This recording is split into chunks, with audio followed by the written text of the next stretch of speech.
Bonjour Béatrice Rosen. Bon, je ne suis pas sans ignorer et occulter le fait que France Inter vient d'interviewer Gary Oldman, hein, le fameux Gordon, quand ça se passe bien. Parce qu'on l'a aussi vu dans Léon, on l'a aussi vu dans Le Cinquième Élément, hein. Et bon, moi il se trouve que personnellement, quand j'ai essayé de défendre une amie d'enfance des affres de l'emprise par l'autorité scolaire, il a été essayé de me dépeindre comme un affreux Hitler qui s'ignorerait dans une surinterprétation totale de mes militantismes pour la paix, qui par ailleurs ont été la cible de multiples censures par les tenants des serveurs et des data centers de cette formidable, c'est ironique évidemment, extraterritorialisation de la liberté d'expression, mais peut-être bientôt de la souveraineté médicale numérique. Donc, écoute, c'est dans ce rapport à la conscience, la connaissance, la sagesse et surtout la sagacité que j'ai été enclin à vouloir te proposer quelques pistes pour prolonger ta réflexion vis-à-vis du symbole de l'androgynie archétypale tel que le sacralise la Joconde. Et je voudrais pour ce faire déjà te proposer en fait de questionner la réalité de notre position vis-à-vis de l'écoulement du temps, parce que euh, encore plus intéressant que ce qui est sacralisé ou sacralisable, c'est surtout ce qui est sacralisant. Je rappelle cette fameuse phrase de Platon, le temps est l'image mobile de l'éternité immobile. Et ce qu'on a l'air de redécouvrir le plus aujourd'hui, en tout cas moi dans tous les travaux et dans un rapport pluridisciplinaire combinatoire, hein, multiplexant, que j'ai pu passer plusieurs milliers d'heures à étudier, hein, je suis quelqu'un qui travaille intellectuellement et prospectivement assez intensément depuis plus de 25 ans. Euh, on semble redécouvrir que la médecine est avant tout homéostasique, et c'est-à-dire qu'elle considère l'interface entre les systèmes physiologiques composant le vaisseau charnel de l'existence de nos volontés avec l'environnement. Et donc, ce qui est intéressant à percevoir immédiatement à mon sens, hein, sans vouloir trop régenter l'approche, hein, j'essaie de répondre à la demande formulée, c'est avant tout la thématique de la polarité. C'est-à-dire que non seulement le temps ne s'écoulerait pas forcément automatiquement et tout le temps et uniquement dans le même sens,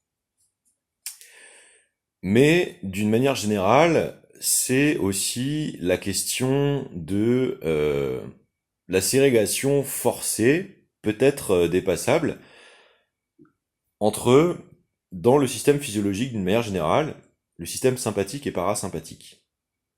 Est-ce que nous sommes en train d'inspirer ou d'expirer?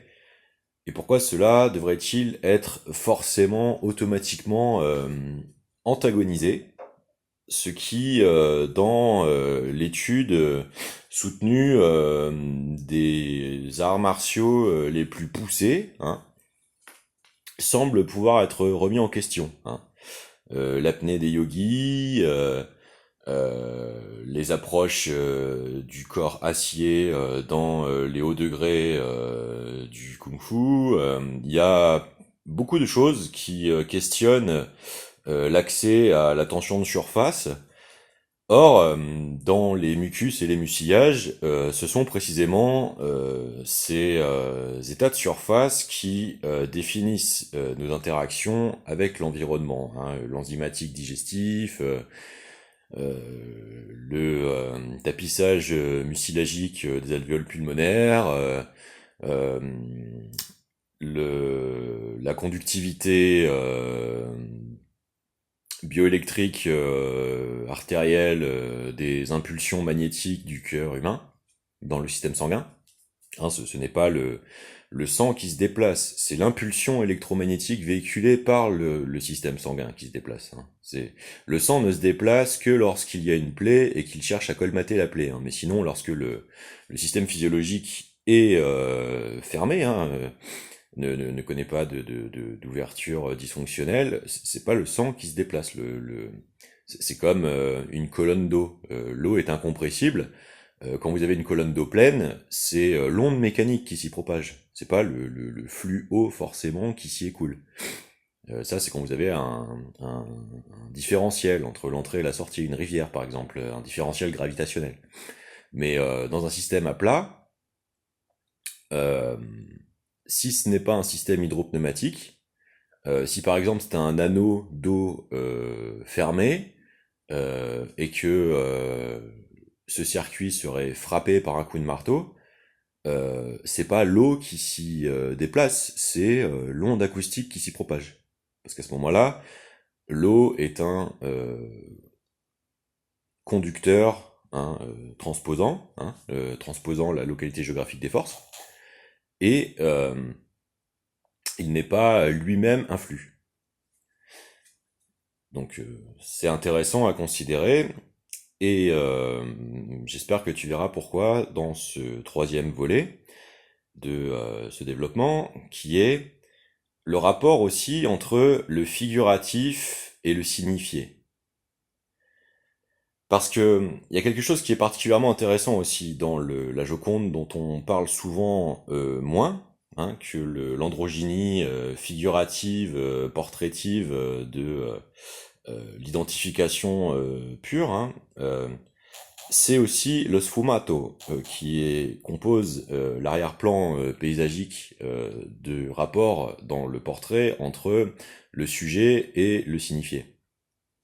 C'est-à-dire que ce n'est pas un plan serré sur strictement le visage, c'est un plan portrait, et ce portrait est superposé à un rapport paysagier, hein, qui rappelle aussi la tradition de la nature morte. Euh, et c'est pas souvent le cas dans les volontés de figuration, de personnification à enjeu de pouvoir. Hein. Souvent dans les portraits officiels, on va plutôt signifier un ensemble d'objets figuratifs d'une certaine symbolique, d'une réflexion sur le pouvoir et ses attributs. Là, c'est un paysage et c'est la technique du sfumato qui est employée. Donc déjà, on a cet effet de contraste. On a surtout cette réflexion aussi sur la définition, hein, c'est-à-dire quelle est la clarté de représentation, la finesse de perception du sujet engagé. Hein. Il y a cet effet miroir, hein, cette anticipation de l'effet miroir, hein, psychosystémiquement, hein, psychoperceptuellement, qui est renvoyé à l'observateur du portrait. Donc il y a aussi cette anticipation intellectuelle, hein, signifiée dans le choix des processus et leur visibilisation. Hein. Ça fait partie de la réflexion, de la composition, de la réalisation de l'œuvre.